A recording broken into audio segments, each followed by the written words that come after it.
Ang historical drama na Gumburza ang humakot ng pinakamaraming parangal sa 49th Metro Manila Film Festival.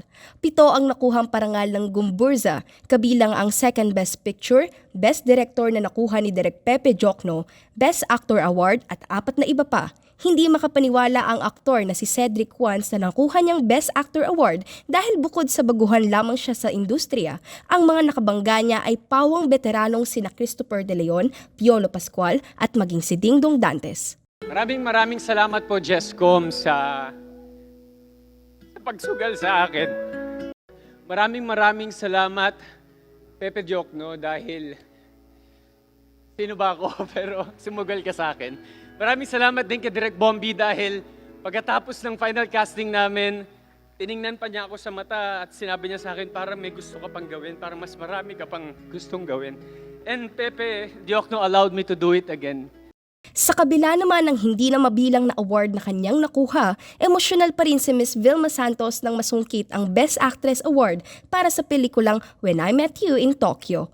Nakuha rin ang pagbabalik tambalan ni Vilma Santos at Christopher De Leon ang 4th Best Picture Award. Thank you.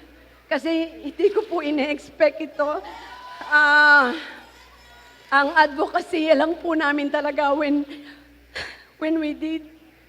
I Met You in Tokyo, it's not even the best actress or best actor.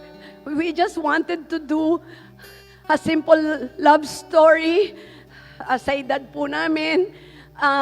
Pero ang talagang advokasya po namin ay maging successful ang Metro Manila Film Festival. Ang pelikulang Firefly na pinagbidahan ni Alessandra De Rossi ang itinanghal na Best Picture. Nasungkit rin ng pelikula ang Best Screenplay at Best Child Actor Award para kay Ewan Micael. Samantala, 4 na awards ang nakuha ng horror movie na Malyari, kabilang ang 3rd Best Picture at Best Supporting Actor para kay JC Santos. Ang special award na Gat Puno Antonio Villegas Award Cultural Award ay ibinigay sa pelikulang Gumburza.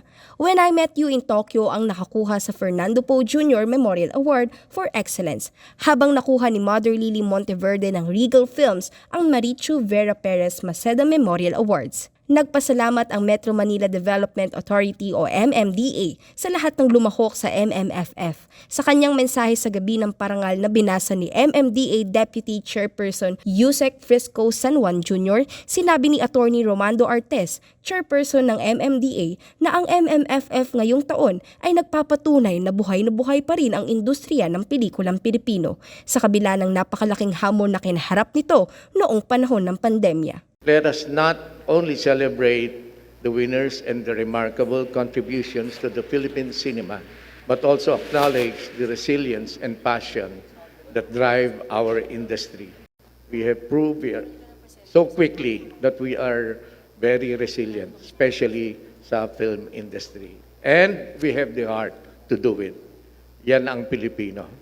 Kate Renya, para sa Bayan.